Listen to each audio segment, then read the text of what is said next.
ఈ నెల 6న పోచారం పరిధిలో మల్లన్న దేవస్థానంలో జరిగిన చోరీకి పాల్పడ్డ వ్యక్తిని పటాన్చెరు క్రైమ్ పోలీసులు అరెస్టు చేసి రిమాండ్కు తరలించినట్లు మియాపూరు ఏసీపీ శ్రీనివాస్ కుమార్ తెలిపారు. శుక్రవారం పటాన్చెరు పోలీస్ స్టేషన్లో జరిగిన విలేకరుల సమావేశంలో ఆయన చోరీకి సంబంధించిన వివరాలు వెల్లడించారు. ఆయనకు తెలిపిన వివరాల ప్రకారం పటాన్చెరు గొల్లబస్తీకి చెందిన దండు రవి ఈ నెల 6న పోచారం గ్రామ పరిధి మల్లన్న దేవస్థానంలో చోరీకి పాల్పడి అమ్మవారి నగలు చోరీ చేసినట్లు ఏసీబీ తెలిపారు. దర్యాప్తులో భాగంగా విచారణ జరపగా నిందితుడు దండు రవిని తమ కస్టడీకి తీసుకుని విచారణ జరపగా దొంగతనం తానే చేసినట్లు తెలిపినట్లు ఏసీబీ తెలిపారు.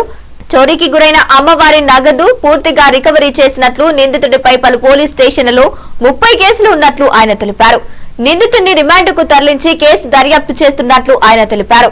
ఈ సందర్భంగా క్రైమ్ సిబ్బందిని మియాపూరు ఏసీపీ శ్రీనివాస్ కుమార్ అభినందించారు.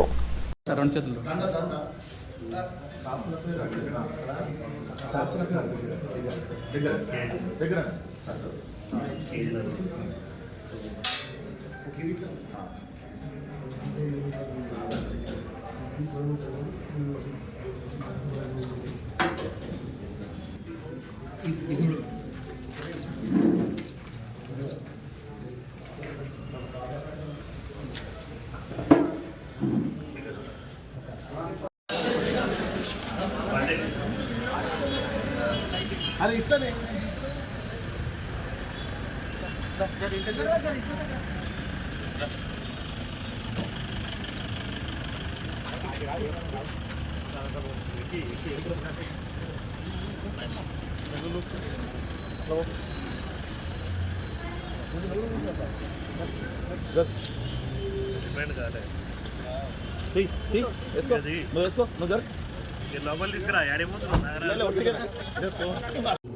పటాన్చెరు పోలీస్ స్టేషన్ లిమిట్స్లో క్రైమ్ సిబ్బంది ఎవరైతే ఉన్నారో మన దగ్గర 6వ తారీఖు నాడు ఇక్కడ తాళ్ల మల్లన్న గుడిలో ఏదైతే గుడి ఉందో ఇక్కడ మన పోచారం గ్రామంలో దాంట్లో ఆ మందిరంలో దొంగతనం జరగడం జరిగింది. అది దాంట్లో భాగంగా మా క్రైమ్ సిబ్బంది దాని మీద వర్కౌట్ చేసి దాంట్లో కొన్ని క్లూస్ దొరికినాయి. దాంట్లో ఈరోజు దాంట్లో నెక్స్ట్ పట్టుకోవడం జరిగింది. అతను ఇంట్రాగేట్ చేస్తే అతని పేరు దండు రవి. ఇతను ఉండేది ఇక్కడ గొల్లబస్తీలో ఉంటాడు పటాన్చెరులో. ఇతను గతంలో ఇతను 30 నేరాలు ఇంతకుముందు చేసినాడు. ఆల్రెడీ అరెస్ట్ అయ్యి జైలు కూడా పలుమార్లు పోయించినాడు. ఇతను ఇంట్రాగేట్ చేస్తే నేనే ఆ రోజు ఆ జాతరకు నేను కూడా పోయించినాను. అక్కడ చూసి అక్కడ ఆ రోజు రాత్రి ఎవరు ఉండకపోవడంతో అక్కడ ఉన్న వెండి నగలు ఏవైతే 6 కిలోల వెండి నగలు నేనే దొంగిలించని చెప్పడం జరిగింది. ఆ దొంగతనంలో భాగంగా ఇతను ముందరే ప్లాన్ చేసుకొని 30 తారీఖు నాడు మన ఆర్సీపురం లిమిట్స్లో ఒక బండిని దొంగతనం చేసి యాక్టివ్ బండిని దొంగతనం చేసి అది తీసుకొచ్చి దాని మీద ఈ దొంగతనం చేయడం జరిగింది.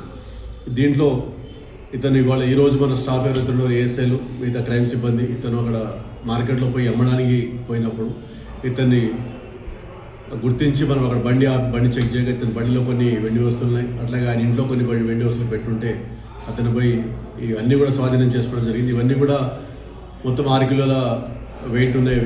దాదాపు 12 లక్షల వరకు ఇవి వాల్యూస్ ఉన్నాయి. ఇతను ఇవి కాకుండా ఇంకో 2 అఫెన్స్లు కూడా చెప్తున్నాడు. అవి కూడా మేము వెరిఫై చేస్తున్నాం. అవి కూడా అయిన తర్వాత ఇతన్ని కోర్టులో పెట్టి